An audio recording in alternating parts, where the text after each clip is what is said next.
Hey guys, it's Matthew here once again, and whew, there was a lot to take in with the Path of Exile 2 live stream for the announcement, basically going over pretty much everything they've been working on up till now, except for a few acts. So they've revealed that Act 1 to 3 and pretty much all of the end game they have is going to be in the early access in a couple of weeks.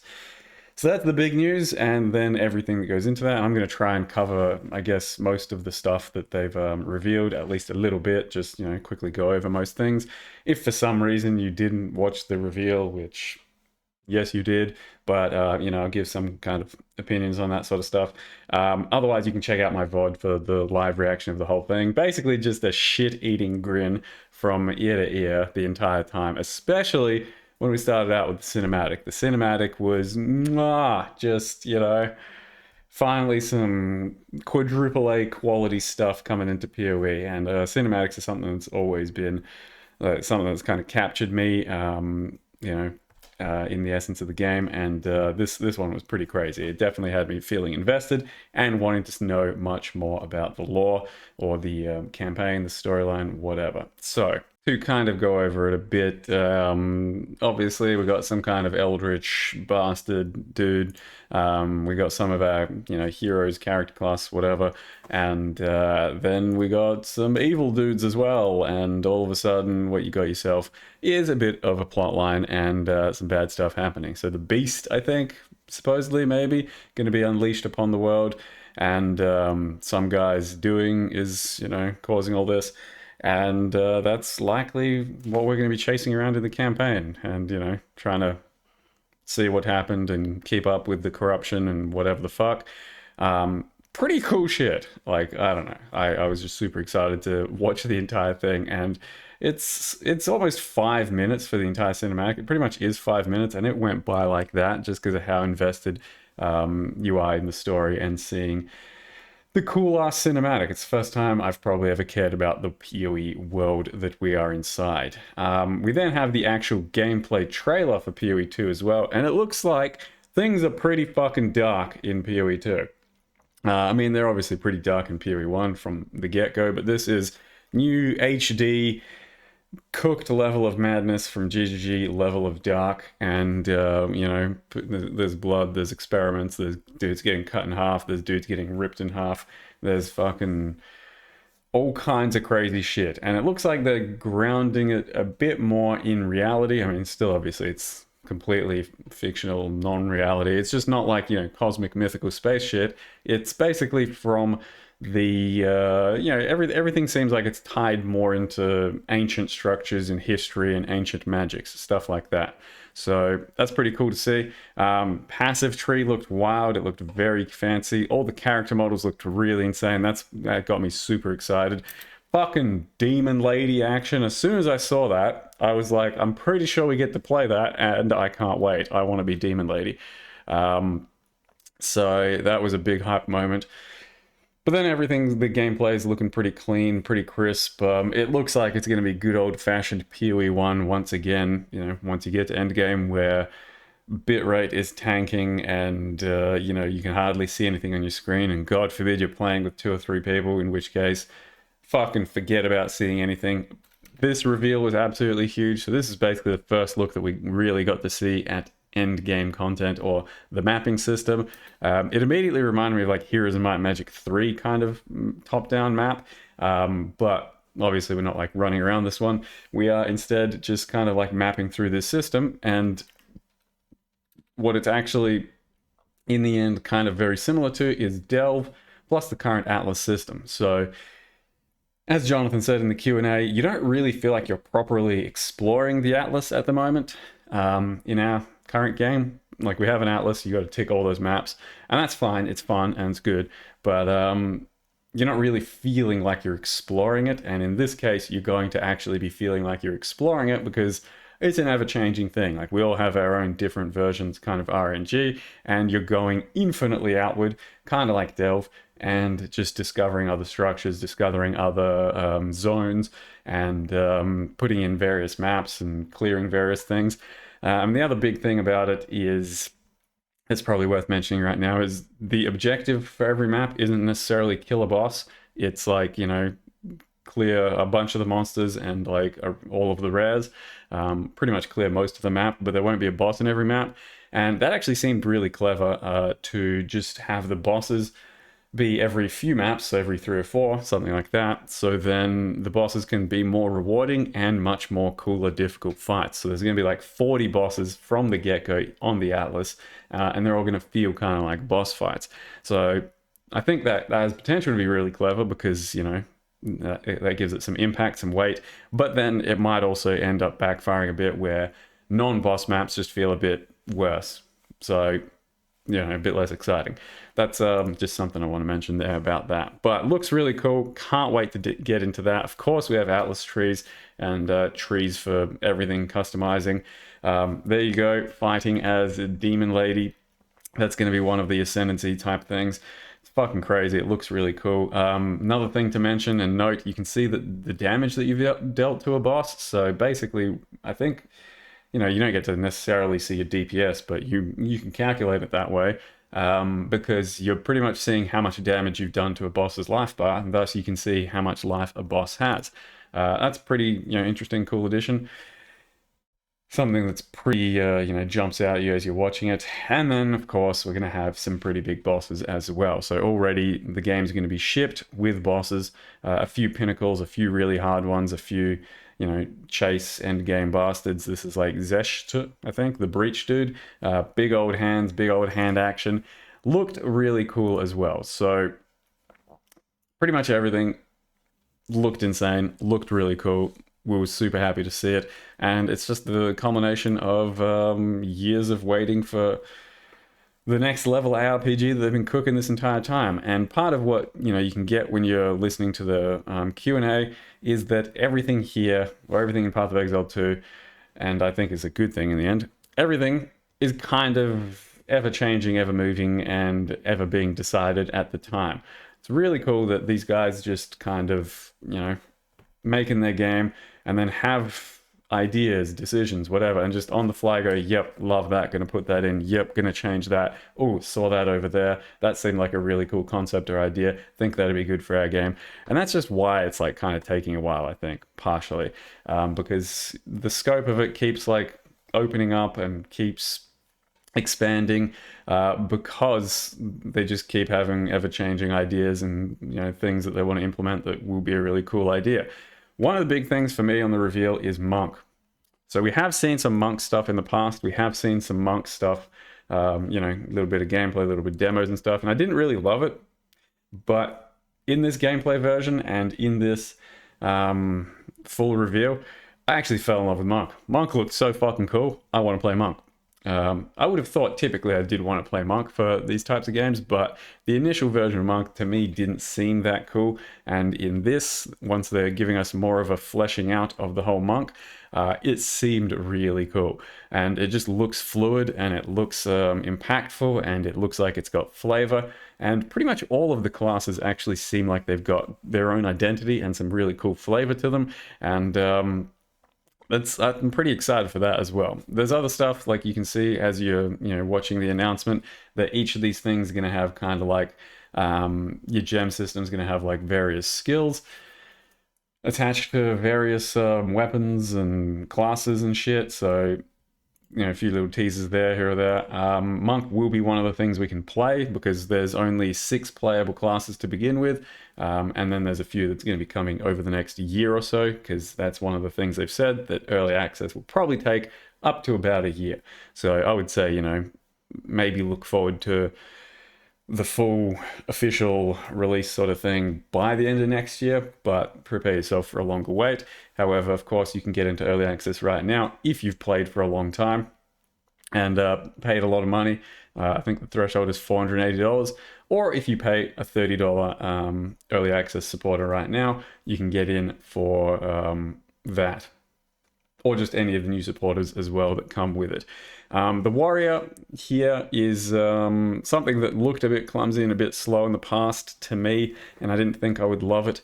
But the new skills and the way it plays, it looks actually really fucking cool. And I think there's potential that that's going to be one of the favorites as well, because it just runs around, smashes. All the attacks have impact. All the effects seem very impactful.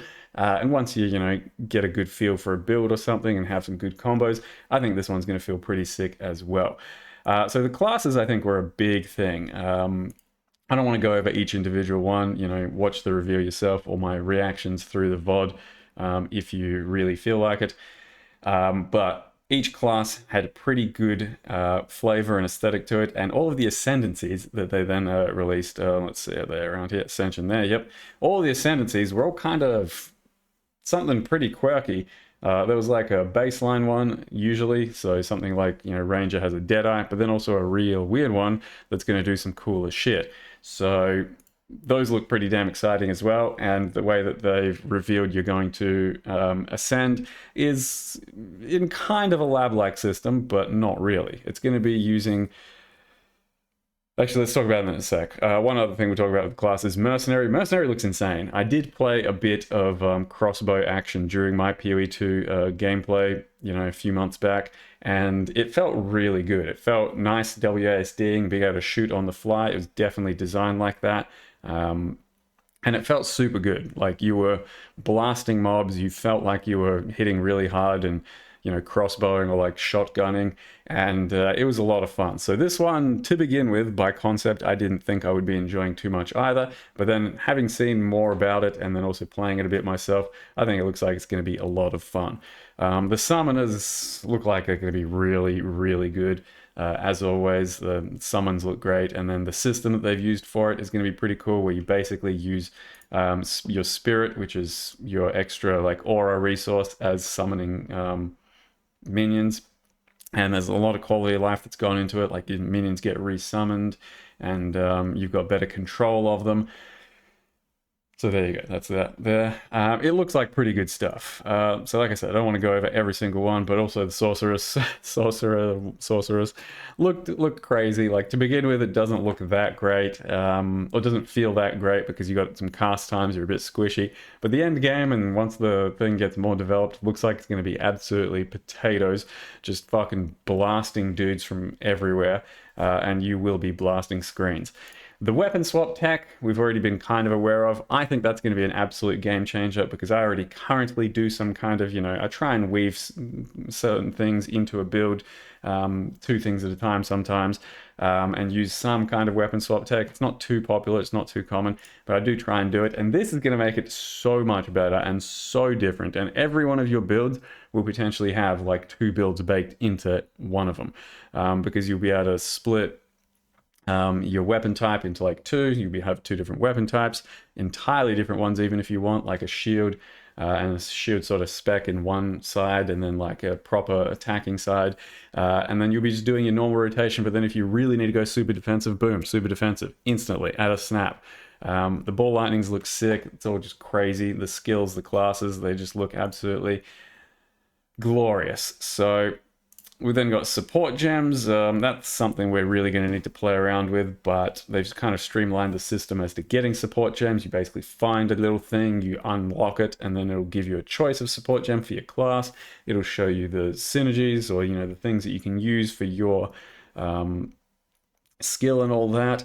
And after watching this and the ascendancies and the gems, I'm honestly a bit daunted by the sheer amount of exploration we're going to have to do for builds and customization for our builds. It's already kind of like that in PoE 1, right? But it was me playing it for years and gradually over time getting these additions, whereas I'm kind of once again just being thrown in the full deep end here, and there is a lot to experiment with and try and figure out. I mean, I guess a good thing it's not just me. There's lots and lots of people out there doing it, and we're going to be told about interactions that someone else has discovered and busted ass shit, so that's good stuff. The passive skill tree, one other thing quickly while we're here. So they have done away with the 5 flask system, and we now have a 2 flask system, life and mana. Boom. Basically, you'll just get life and mana and recover it as you go. There it is. So we got life and mana. Recover it as you go, as you kill things, or I think if you go to town, there'll still be like someone that can refill these flasks. So you do have to strategically kind of use them in modern PoE 2 instead of just blasting whenever. Just a bit of recovery whenever you need it. But they've done away with regular flasks and replaced them with kind of charm slots, which are just going to activate upon certain conditions met. So there won't be any more pianoing of flasks and worrying about that sort of shit. You'll get your charms, and they'll kind of take care of when you get frozen, when you get bled, stuff like that. So that's a pretty nice way of jumping into the next version of Path of Exile with flasks, charms, whatever. You may instead be pianoing your skills, who knows, but you know, as with current PoE, if you really want, you can run around with just a one button build, or you can have a lot more. So the passive skill tree has 1,500 passives on it, I think they said. A lot of dual sockets. It's a bit more basic, I think, as to what things do. So, you know, like the small nodes are pretty much just going to do certain small node things. And then the big node will still be like a notable that's a bit quirky or a bit more powerful. And then the keystone nodes are still going to be similar to what they were, but there's some other new ones as well. So, you know, you'll have CI, you'll have pain attunement. But according to Jonathan, when he first said, you know, there's not really too many wrong moves for your class when you're first starting out your class with its own kind of initial theme. You pretty much start out with stuff that's going to help your class. So hopefully that means that, you know, traversing the tree early on, especially for beginner style players, is a bit more, you know, intuitive and less punishing. But it's also less punishing because you can respec a lot easier with just the gold that you find, which should be plentiful, especially early on, I think. So that's good. You'll be able to chop and change, but then you've also got a second skill tree for your second weapon that helps you experiment a bit more too. So it's going to be big. It's going to be something you really navigate and discover for the first time in a couple of weeks' time, and there's going to be a lot of experimentation, but looks, you know, pretty damn glorious and beautiful. And then, of course, these passives, you know, the travel nodes, you can, in this version, choose what stat you put there instead of just, you know, defaulting to all int at the top side, etc. So that's a pretty cool way of doing stat requirements as well. It's kind of up to you to fill out your own stat requirements.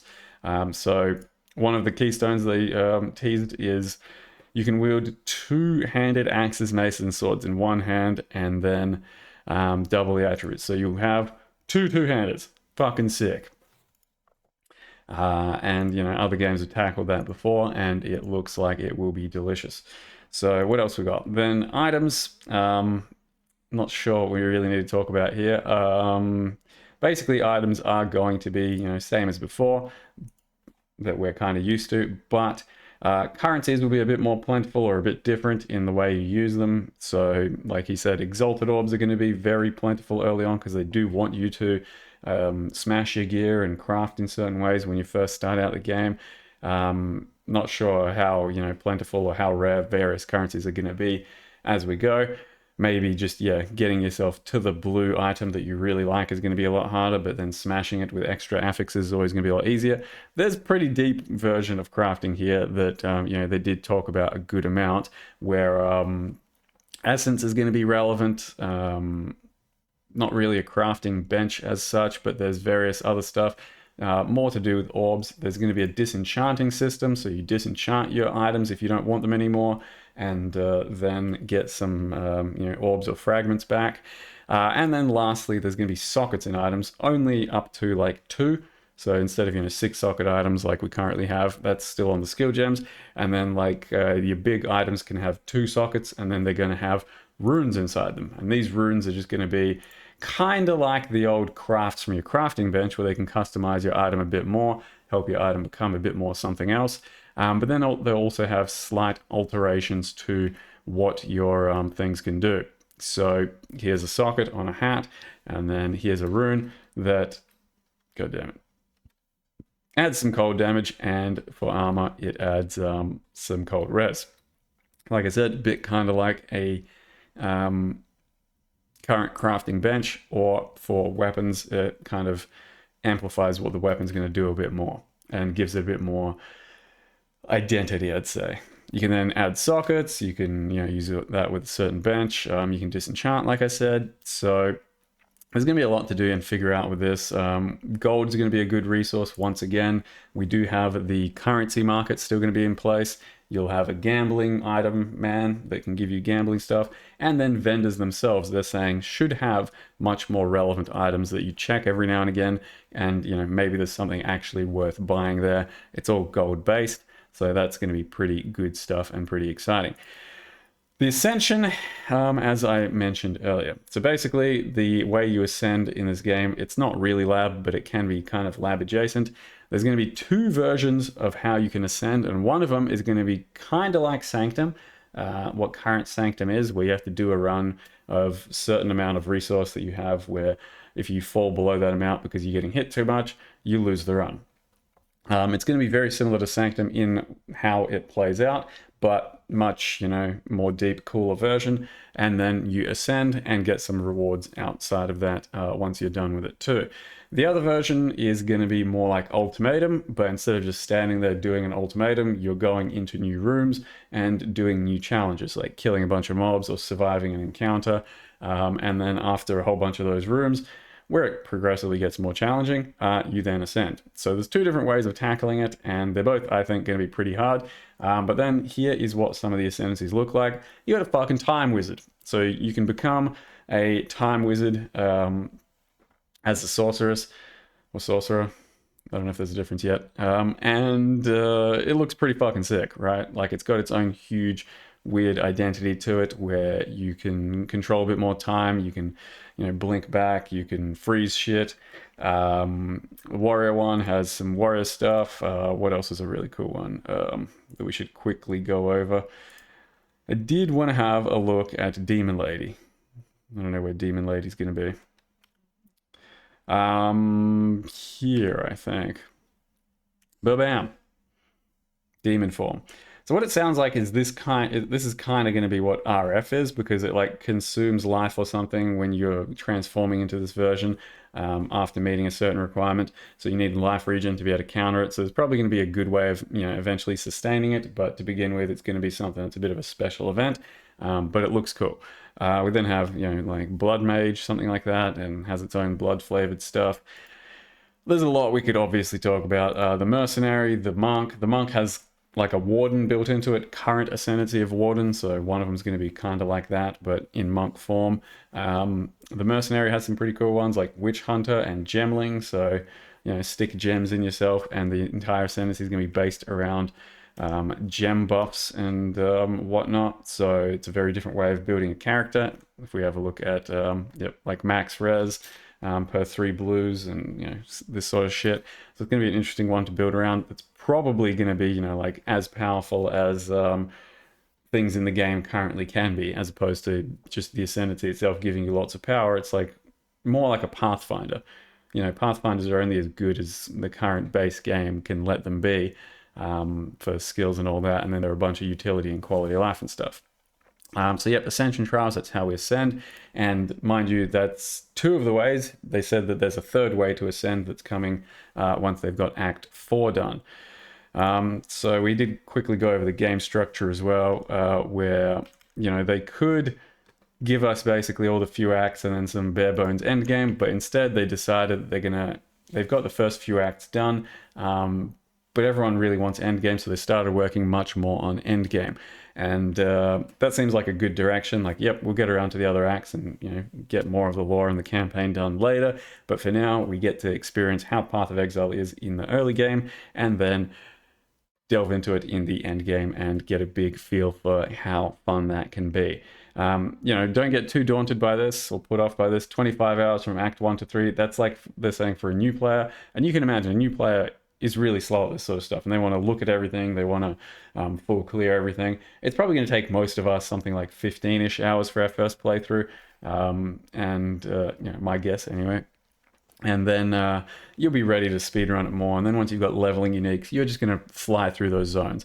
It's going to be similar to Path of Exile 1, I think, in that, yeah, it can be pretty damn slow if you're new, but once you know what you're doing, you just boom, straight through. But given that they don't have Act 4 to 6, what you're just going to do is basically like the old system. They're going to make Act 1 to 3 cruel again, and then you're going to go through it from level 45 to 65, just in another version of Act 1 to 3, but a harder, tougher version. So, that's all we got. That's the best they can do, and it should be pretty fucking fun either way. And yeah, we're going to be pretty busy with the entire PoE 2 early access, I think, throughout most of December at the very least. The end game. So the mapping system, like I said, it's basically Delve and the current Atlas system, had a child together, and you're going to be going in certain directions and discovering new shit and eventually coming across bosses and eventually upping the difficulty. So it looks like a pretty cool system. There will be some fun bosses, there will be some fun objectives here or there, and there's not really too much I need to specifically say about that, except for some of the stuff that's going to come. So some of the end game content that's happening in these is still very similar to what is currently in Path of Exile 1, but they cherry picked just a few of the league mechanics that we currently have that are going to be a bit more, on their own and bigger things. So you've got strong boxes, you've got essences, which do give you one of the more powerful crafting tools in the game. What else did we have? So that's part of the crafting from essences. We had Demon Lady again. Hell yeah. I don't know if they show off more. Passive tree for this shit, of course, and then passive tree for like more of the end game, each specific one. Where are we? Back here. So there's like breach. Breach is another big one. You will have breaches. You will have delirium. That's another one. Not a big fan of delirium personally, just because it's going to gray out this entire beautiful game, and it already does that for PoE 1. We then have the very cool looking Atlas map that just keeps on going. Yeah, that's going to be really good. And then, yeah, of course, a few boss fights, including each I think thing has its own sort of giga boss fight in the end. So Ritual will have like a boss fight, Breach will have like a boss fight, and they'll have various difficulties, and they'll have various rewards for those difficulties, and they're going to be pretty damn hard from what they've said. So here's some of the Breach action, and then this is the boss fight, I believe, of the Breach, and it looks really nutty. They said that this is some of these endgame boss fights are going to be the hardest content that Path of Exile has ever seen. And I imagine that just means kind of like mechanically you're going to have to actually outplay certain things, which to that effect, you can only fight a boss one time basically. Or by one time, I mean you aren't allowed to graveyard Zerg it. You don't have 6 portals to die and chip away its health. You have to do it first try. And so that's going to be a whole different dynamic. You have to basically 100-0 the boss, and that also means that it's doable to do that. So the game and the bosses are going to be built around being able to 100-0 it, to do it all in one go. It's just going to be up to you to learn the mechanics or have an overpowered enough build that you can go in and just tank the whole thing. Looks really cool. We looked at Ritual, we've talked about it. Expedition's another one that's coming back, basically in a 1-to-1 format, from as far as I could tell. It's a good mechanic, and it's good that it's going to be back as well as one of the things you do. Endgame trials, so the same things that we are going to be doing to Ascend will also have different rewards involved in them as you're doing them in an endgame version. Dual sockets, and these are going to be pretty powerful stuff as they currently are. There's going to be magics, there's going to be rares, I think you said, and uniques. Maybe not rares, maybe rares, I don't know. And unique versions that do other cool shit too. And you'll be able to update your stuff for like the Ritual and for the Ultimatum and for the Ascendancy trials and whatever. And then endgame bosses, pinnacle bosses. We don't know necessarily what's in store yet, but we know there is a large boss, and we know that it's going to be fucking cool. So there's that. We'll also, I think, fight Ultimatum Man, the Trial Master. And then, of course, Supporter Packs came out too. So I went over them after the stream was over for about an hour or so. And some of them are really cool. Some of them are, whatever. Like, for my own quick, honest opinion, everything up to, I think, the $160 supporter pack was actually pretty sick.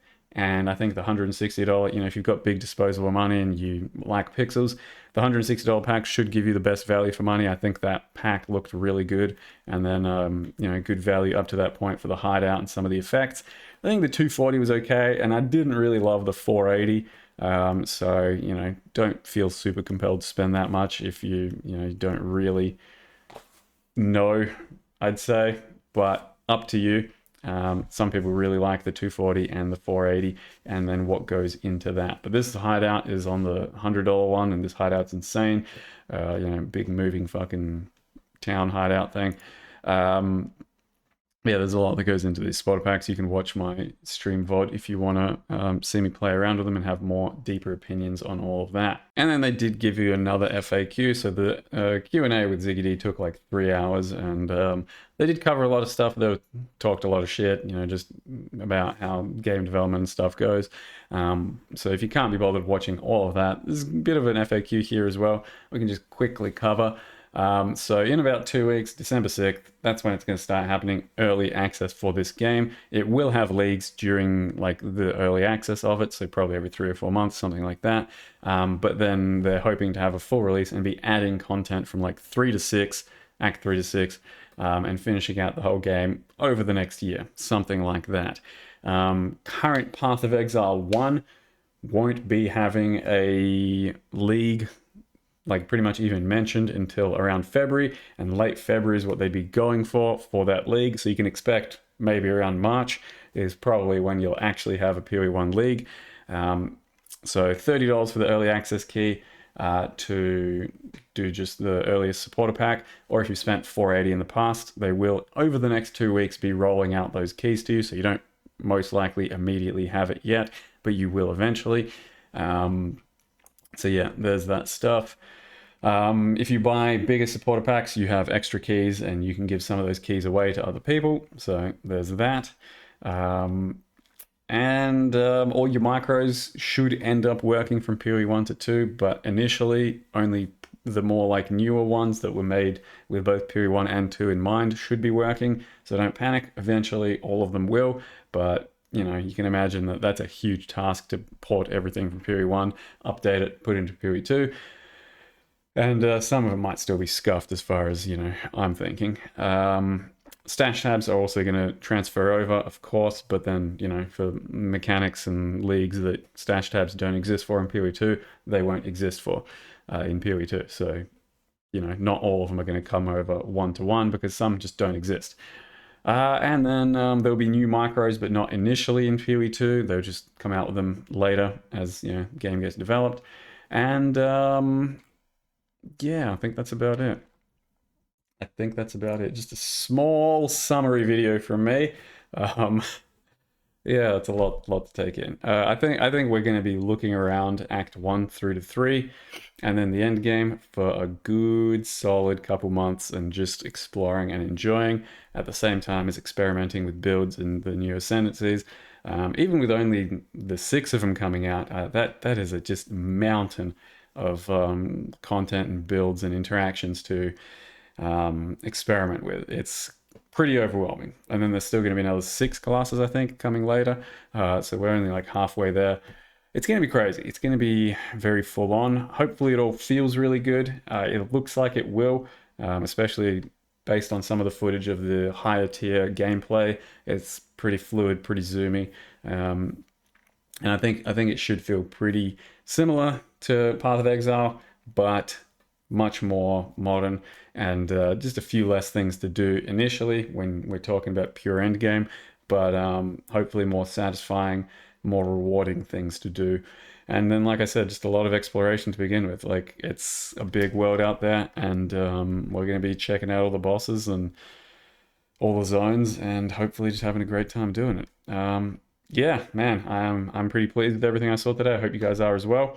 I hope this wrap-up video, whatever, did something for you. But otherwise, big faith back into PoE. Hopefully, going forward, there's a nice streamlined way of PoE 1, PoE 2 existing, lots of good progress being made everywhere, and hopefully we're just having a lot of fun playing some Path of Exile. Keywords there being hopefully, as always, hopefully, hopefully, hopefully. We're always going to judge as things go. I have no like hesitation to call a spade at this point and say, that's bad and that needs to be better. So hopefully there's not too much of that. Hopefully. There it is. Thank you very much for watching. Monk probably is the answer to that question, and I'll see you guys next time.